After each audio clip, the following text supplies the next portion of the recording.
اس کے بعد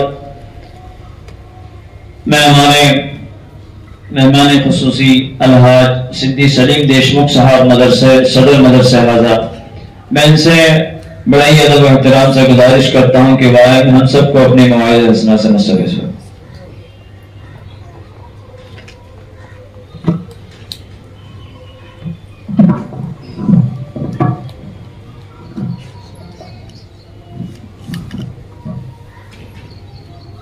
نحمدہ و نصلی علی رسولہ الکریم، اما بعد۔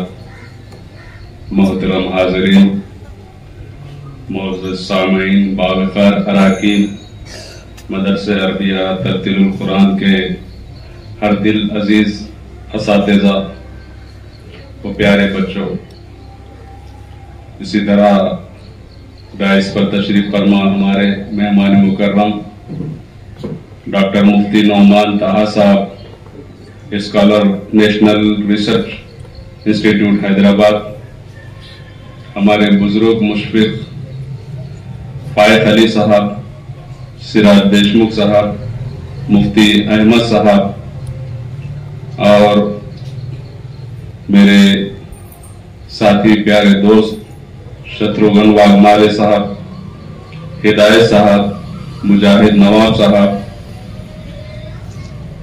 عتیق سر، واحد قریشی صاحب، اور اسی طرح آج کے اس مدرسے کے پروگرام میں سب سے پہلے حاضری دینے والے ہمارے صادق پٹیل صاحب،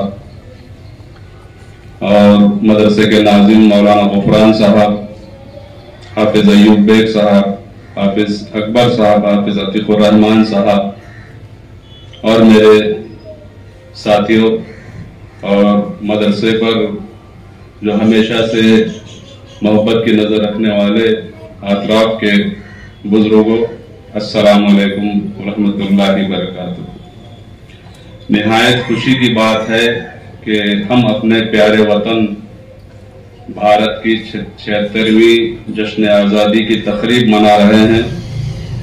دوستوں اور بزرگوں، جشن آزادی کا لفظ بتاتا ہے کہ غلامی سے آزادی کی جدوجہد کو جنگ آزادی کہا جاتا ہے۔ جنگ آزادی کی کہانی بڑی طویل ہے، اس کی داستان بڑی دردناک ہے، جو مجھ جیسا طالب علم بیان نہیں کر سکتا۔ یہ سنہری تاریخ آج کے ہمارے مہمان مکرم ڈاکٹر مفتی نعمان طہا صاحب آپ کے سامنے پوری تفصیلی گفتگو کریں گے۔ آج ہمارے محبوب ادارے مدرسہ عربیہ ترتیل القرآن میں یہ خوبصورت ترنگا لہرا رہا ہے، اور یہ ہونہار طلبہ آپ حضرات کے سامنے پورے جوش و خروش کے ساتھ ولولہ انگیز تقریر جو کہ انگریزی میں اور اردو آپ کے سامنے سنائی، اور جشن آزادی کا خوبصورت ترانہ پیش کیا، اور اپنے دل کے جذبات آپ کے سامنے رکھ کر آپ کو آگاہ کیا۔ ملک موجودہ صورتحال، آج کے ملک کی موجودہ صورتحال بہت سنگین ہے۔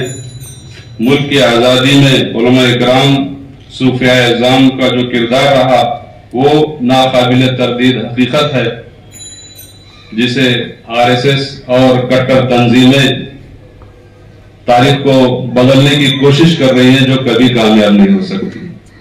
مسلمانان ہند، علماء اکرام کے ساتھ ساتھ ہمارے برادران وطن نے بھی اپنی جانوں کا نذرانہ پیش کر کے ہمیں اپنے یہ آزادی دلائی۔ وطن عزیز کی آزادی کے لیے بہائے گئے ہمارے آبا و اجداد کا لہو دیش کی ہماری قربانیوں کو یاد رکھنے کے لیے کافی ہے۔ ملک کے ناگفتہ حالات میں مایوس ہونے کی بجائے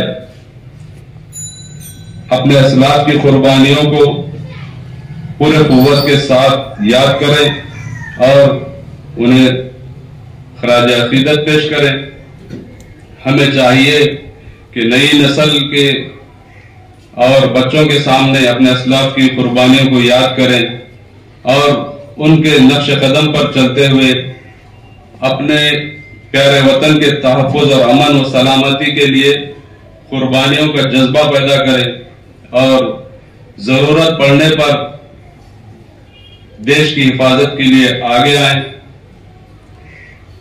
وقت آنے دے تجھے بتا دیں گے اے آسماں، ہم ابھی سے کیا بتائیں ہمارے دل میں ہے.